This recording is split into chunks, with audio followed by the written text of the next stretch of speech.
네, 오늘 본문 말씀 우리가 너무나 잘 알고 있는 말씀이죠. 우리 탕자의 비유입니다.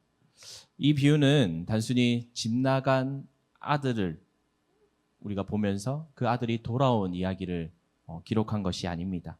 이 비유의 핵심은 아들이 아니라 이 아버지입니다.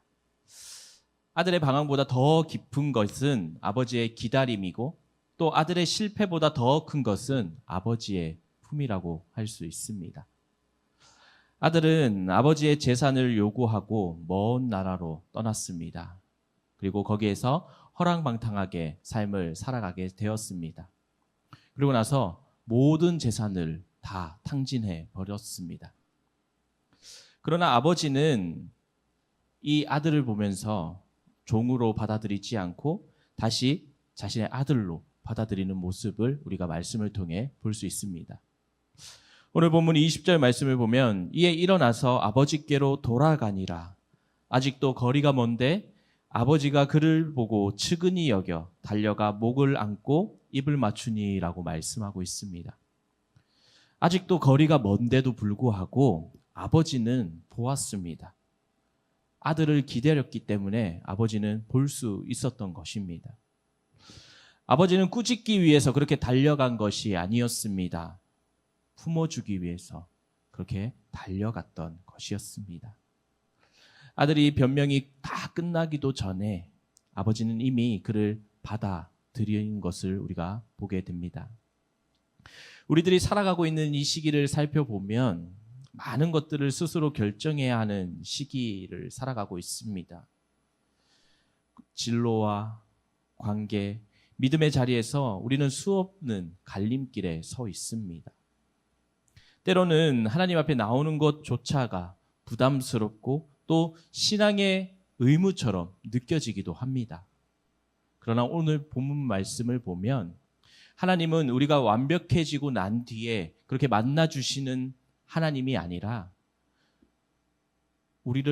돌아오는 우리를 먼저 보고 달려오시는 아버지라는 사실을 우리가 알게 됩니다. 오늘 함께 말씀을 나누면서 이 아버지의 놀라운 사랑을 한번 우리가 나눠 보려고 합니다. 가장 먼저 오늘 본문 말씀을 보면 받은 사랑을 잊었을 때 사람은 길을 잃는 것을 볼 수 있습니다.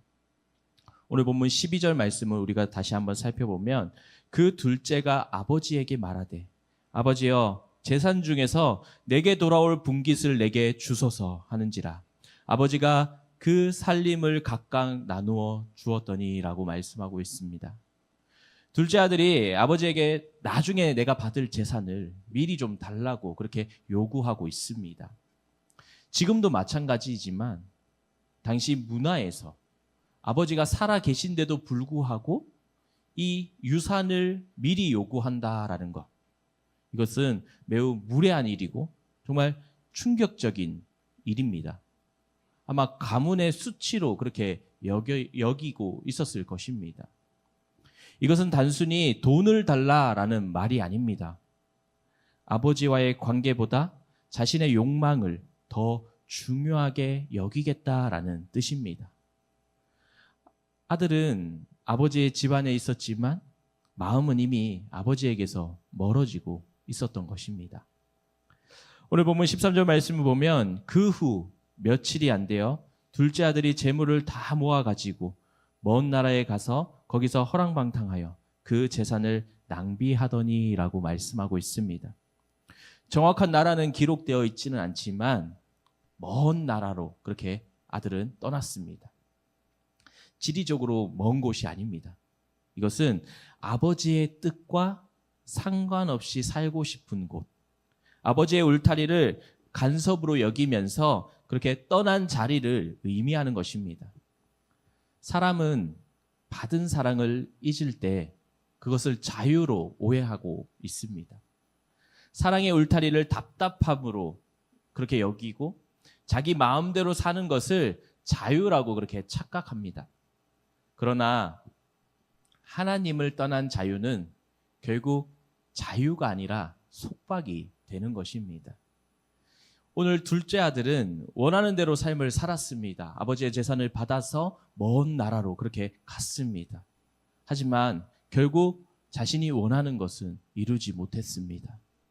돈도 잃고 친구도 잃고 자기 자신도 잃어버리는 결과가 생겨버린 것입니다.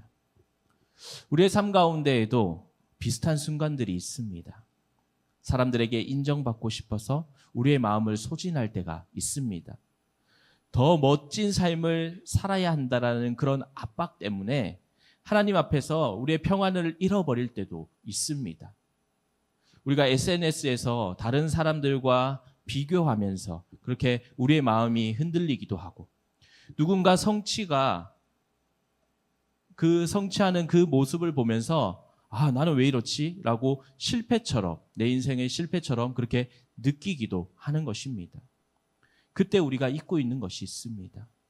우리는 성취로 증명되는 존재가 아니라는 사실입니다. 우리는 하나님께 사랑받는 존재입니다. 이스라엘 백성들도 마찬가지였습니다. 이스라엘 백성들 하나님의 은혜를 잊어버렸을 때 그들은 길을 잃었습니다. 이스라엘 백성들이 애굽에서 출애굽해서 홍해를 건넜고 또 광야에서 만나를 먹었습니다. 그러나 그들 삶 가운데 어려움이 찾아왔을 때에 그들은 하나님을 원망하면서 그렇게 삶을 살았습니다.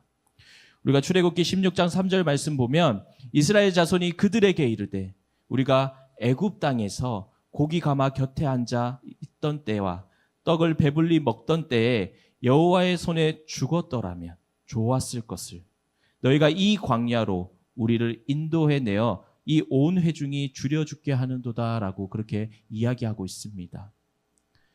은혜의 기억이 희미해져서 종살이 했던 그 애굽의 때를 그렇게 그리워하고 있는 것입니다. 시편 103편 2절 말씀을 보면 내 영혼아 여호와를 송축하며 그의 모든 은택을 잊지 말지어다라고 그렇게 말씀하고 있습니다. 신앙은 대단한 그런 감정을 늘 유지하는 것이 아니라 받은 은혜를 우리가 잊지 않는 것입니다. 하나님께서 나를 어떻게 붙드셨는지, 또 우리가 무너졌을 때에 어떻게 우리를 다시 일으켜 세워주셨는지를 기억하게 하는 것입니다. 오늘 둘째 아들의 문제는 단지 아버지 앞에 죄를 지었다라는 데 있지 않습니다. 더 깊은 문제는 자신이 누구의 아들인지를 잊었다라는 것입니다. 아버지의 집에 있는 것이 은혜인 줄 몰랐고 아버지와 함께 사는 것이 복인 줄을 깨닫지 못했습니다. 그래서 자신이 떠나야만 그렇게 자유로워질 줄 알았던 것입니다. 풍공동체 여러분, 믿음은 여러분들의 가능성을 제한하는 그런 족쇄가 아닙니다. 하나님은 여러분들의 젊음을 빼앗기 위해 부르신 분이 아니십니다. 여러분들의 삶이 허무하게 낭비되지 않도록 그렇게 사랑으로 부르시는 하나님이십니다. 그러므로 우리가 매일 점검해야 할 것이 있다면 내가 얼마나 많은 것을 이루었는가가 아닙니다. 내가 받은 사랑을 우리가 기억하고 있는가를 우리가 매일 점검해야 하는 것입니다. 또한 돌아갈 품이 있을 때 사람은 다시 살아날 수 있는 것입니다. 오늘 둘째 아들은 아버지의 집에는 품꾼이 많고 먹을 것도 풍족한데 자신은 지금 굶어 죽게 되었음을 깨닫게 되었습니다. 그래서 이제는 아버지 집으로 돌아가야 되겠다라고 그렇게 결심하게 된 것입니다. 그래도 이 아들을 양심은 조금 있었던 것 같습니다. 그는 아버지의 아들로 다시 돌아갈 생각은 하지 않았습니다. 내가 아버지를 만난다면 나를 품꾼의 하나로 쓰소서라고 그렇게 말하려고 준비를 했습니다. 아들의 모습을 보면서 우리들의 마음 또한 볼 수 있습니다. 죄는 우리를 하나님께로부터 멀어지게 할 뿐만 아니라 다시 우리가 돌아갈 자격이 없다라고 그렇게 이야기를 합니다. 하나님께 우리가 나아가려면 먼저 더 괜찮은 사람이 되어야 한다라고 그렇게 생각하게 만듭니다. 기도를 다시 우리가 시작하려고 해도 너무 늦었다라고 그렇게 생각이 들게 합니다. 그러나 복음의 자격은 사람만이 하나님 앞에 갈 수 있다라는 것이 아닙니다. 복음은 자격 없는 사람을 하나님이 먼저 품으신다라는 소식입니다. 둘째 아들이 아직도 거리가 먼데 아버지가 그 둘째 아들의 모습을 발견하게 되었습니다. 그리고 아버지는 그 아들을 향해 달려갔습니다. 체면보다 아들을 향한 그 사랑이 더 컸기 때문에 아버지는 달려갈 수 있었던 것입니다. 아버지를 만난 아들, 준비한 말을 이제 하려고 했습니다. 집으로 걸어오는 동안 얼마나 많은 생각들을 했겠습니까? 그리고 오늘 본문 21절 말씀 보면 내가 하늘과 아버지께 죄를 지었사오니, 지금부터 아버지의 아들이라 이야기하는 것을 내가 감당하지 못하겠다라고 그렇게 이야기하고 있습니다. 하지만 아버지는 그 아들이 품꾼으로 받아달라라는 말을 끝까지 하도록 두지 않았습니다. 종들에게 제일 좋은 옷을 가져다가 입히고 손에 가락지를 끼우고 발에 신을 신기라고 그렇게 이야기하였습니다. 여기에서 제일 좋은 옷은 아들의 신분이 회복되었다라는 것을 의미합니다. 또 아들이 가락지를 끼웠다라는 것, 이것은 아들의 권위가 다시 세워졌다라는 뜻입니다. 신발을 신겼다라는 것은 이제 종이 아니라 이제 자유로운 자녀가 되었다라는 뜻입니다. 아버지는 아들을 먼저 회복시켜 주었습니다. 하나님께 돌아가는 사람은 종의 자리에서 겨우 살아남는 것이 아니라 하나님의 자녀로서 다시 세움받는 것입니다. 이것이 복음입니다. 예수님은 실패한 사람을 버리지 않으십니다. 무너진 사람을 예수님께서는 다시 세워주십니다. 로마서 5장 8절 말씀 보면 우리가 아직 죄인 되었을 때 그리스도께서 우리를 위하여 죽으심으로 하나님께서 우리에 대한 자기의 사랑을 확증하셨느니라 라고 말씀합니다. 우리가 괜찮은 사람이 되었을 때가 아니라 아직 우리가 죄인 되었을 때에 예수님께서 우리를 위해 죽으셨다라고 그렇게 말씀하고 있는 것입니다. 우리들의 삶에는 넘어짐이 있습니다.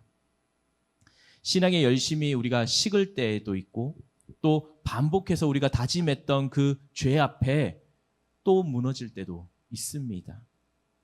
관계에서 우리가 상처를 주기도 하고 또 받기도 합니다. 그러나 우리가 기억해야 할 것이 있다면 하나님께 돌아갈 길은 닫히지 않았다라는 것입니다. 하나님 아버지의 품은 여전히 우리를 향해 열려 있습니다. 믿음은 넘어지지 않는 사람이 아닙니다. 우리가 넘어졌을 때 돌아갈 것을 아는 것입니다. 회개는 하나님 앞에 혼나러 가는 것이 아니라 하나님께 살기 위해 돌아가는 길입니다. 오늘 우리에게도 돌아갈 품이 있습니다. 예수 그리스도 안에서 하나님은 우리를 기다리시는 아버지가 되십니다. 마지막으로 우리가 받은 사랑을 흘려보낼 때 성숙해진다라는 것을 알 수 있습니다. 오늘 탕자의 비유에서 둘째 아들만 있었던 것이 아닙니다. 큰아들도 등장을 합니다. 이 큰아들은 집을 떠나지 않았습니다.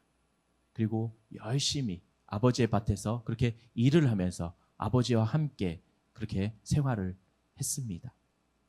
그런데 동생이 왔을 때에 그는 기뻐하지 않았습니다. 오늘 보면 28절 말씀 우리가 보면 그가 노하여 들어가고자 하지 아니하거늘 아버지가 나와서 권한대라고 말씀하고 있습니다. 큰아들은 집안에만 있었지만 아버지의 마음에는 있지 못했던 것 같습니다. 그리고 큰아들이 아버지께 자신을 아들이 아니라 일꾼처럼 생각하고 있지 않냐고 그렇게 이야기하고 있습니다. 아버지와 함께하는 삶을 은혜로 누린 것이 아니라 보상을 받기 위한 그런 노동으로 여기고 있었던 것입니다. 그래서 동생이 이 은혜 받는 것이 불편하게 느껴졌던 것입니다. 이 모습은 신앙생활을 오래 한 우리들에게도 나타날 수 있습니다. 교회 안에서는 속해 있지만 은혜를 누리지 못하고, 우리가 사역은 하고 있지만 그 가운데 기쁨이 없고, 또 순종은 하지만 마음에 계산을 하고 있을 수 있습니다. 다른 사람이 회복되는 것을 보면서 함께 기뻐하기보다는 비교하고 판단할 수 있습니다. 하나님께 받은 사랑은 고여 있으면 자신의 의로 변하기가 쉽습니다. 그러나 그것이 흘러간다면, 흘려보낸다면 섬김이 되는 것입니다. 우리가 받은 용서가 다른 사람을 향한 용서로 이어지고, 우리가 받은 기다림이 다른 사람을 향한 인내로 그렇게 이어질 때에 우리의 신앙은 한 번 더 성숙해지는 것입니다. 우리가 큐티를 하고 받은 사랑이 어떻게 흘러가는지 우리가 알 수 있습니다. 요셉은 형들에게 미움을 받아서 이제 애굽의 종으로 팔려갑니다. 억울한 누명을 쓰고 또 그곳에서도 감옥에 갇히게 되었습니다. 그러나 하나님은 요셉과 함께 하셨고, 또 마침내 이 요셉이 애굽의 총리가 될 수 있었습니다. 훗날 형들이 이 요셉 앞에 섰을 때 요셉은 충분히 복수를 할 수 있었습니다. 하지만 요셉은 창세기 50장 20절 말씀 보면 당신들이 나를 해하려 하였으나 하나님은 그것을 선으로 바꾸사 오늘과 같이 많은 백성의 생명을 구원하게 하시려 하셨나니 라고 말씀하고 있습니다. 요셉은 자기 상처가 하나도 없는 그런 상태가 아닙니다. 성숙은 상처가 있어도 하나님의 은혜 안에서 누군가를 살리는 자리로 바꾸어 가는 것입니다. 우리들의 시기에 우리 자신을 세우는 일도 너무나 중요합니다. 공부도 해야 되고 일도 해야 되고 또 미래도 우리가 준비해야 합니다. 그런데 신앙의 성숙은 자기 인생만 세우는 데에서 멈추지 않습니다. 하나님께 우리가 받은 그 사랑을 누군가에게 흘려보내고 곁에 있어주는 것, 가정 안에서 당연하게 여겼던 수고에 감사하는 것, 이런 작은 모습들이 받은 사랑을 우리가 흘려보내는 모습입니다. 요한일서 4장 19절 말씀 보면 우리가 사랑함은 그가 먼저 우리를 사랑하셨음이라 라고 말씀하고 있습니다. 우리가 사랑의 출발점이 아니라 하나님이 먼저 우리를 사랑하셨다라고 말씀하고 있는 것입니다. 우리가 누군가를 용납하고 섬길 수 있는 이유는 하나님께 받은 하다라는 것이 아니라 하나님의 은혜를 기억하는 그런 사람이 되어야 한다라는 것입니다. 능력 있는 사람, 또 멋진 사람이 되는 것 보십니다. 사랑하는 품공동체 여러분, 오늘 우리가 탕자의 비유에 대해서 함께 말씀을 나누었습니다. 이 비유를 통해서 우리는 하나님 아버지께서 우리를 포기해서 부모님의 사랑과 수고도 함께 기억했으면 좋겠습니다. 부모님의 사랑은 완전하지 않을 수 있습니다. 어떤 우리 지체들에게는 이 부모님을 생각하는 일이 따뜻합니다. 그런데 분명한 것은 하나님께서 우리의 삶에 여러 통로를 통해서 사랑을 흘려보내셨다라는 사실입니다. 부모님의 수고, 가족의 돌봄, 교회의 품, 믿음의 선배들의 기도 속에 하나님의 어머니를 공경하라. 이것이 약속에 있는 첫 계명이니 이로써 내가 잘 되고 땅에서 장수하리라 라고 말씀하고 있습니다. 여기서 공경이라는 것, 이것은 형식적인 것이 아닐 수 있습니다. 평소보다 더 따뜻한 말을 하는 것, 짧지만 진심이 담긴 그런 연락, 부모님의 마음을 헤아려 보려는 작은 노력이 내딛는다라는 것입니다. 그러나 오늘 결론은 우리가 부모님께 잘하자라는 그런 결론으로, 도덕적인 권면으로 끝나는 것이 아닙니다. 우리의 가장 깊은 곳에서의 감사는 하나님으로는 그 거울이 흐릴 수도 있고 또 깨져 있을 수도 있습니다. 하지만 원래 빛은 하나님께 있습니다. 하나님 아버지는 우리를 창조하셨고 예수 그리스도 안에서 우리를 구원하셨습니다. 그리고 성령으로 지금도 우리를 붙잡고 계십니다. 그러므로 오늘 우리가 그 받은 사랑을 잊지 않는 그런 사람이 되어야 하는 것입니다. 넘어졌을 때도 우리가 하나님 앞에 돌아가는 사람이 되어야 하고 받은 사랑을 가까운 사람들에게 흘려보내는 그런 사람이 되어야 하는 것입니다. 우리의 삶 가운데 하나님께서 만나게 하시는 사람들에게 조금 더 따뜻한 사람으로 그렇게 살아가기를 소망합니다. 사랑하는 품공동체 여러분, 하나님은 오늘도 우리를 기다리시는 아버지이십니다. 우리가 아직도 거리가 먼데도 불구하고 우리를 보시고 우리를 향해 달려오시며 우리를 다시 하나님의 자녀로 세워주십니다. 그 사랑을 기억할 때에 우리의 인생은 다시 살아나게 되는 것입니다. 그 사랑 안에 거할 때 우리의 마음은 부드러워지고 그 사랑을 흘려보낼 때 우리의 믿음은 더욱더 성숙해질 수 있습니다. 오늘 예배를 드리는 우리 모두가 하나님 아버지의 품 안에서 다시 힘을 얻는 그런 시간이 되시기를 바랍니다. 떨어지지 않고 받은 은혜를 따뜻하게 흘려보내는 그런 삶을 살아가는 저와 여러분들이 되시기를 간절히 축복합니다.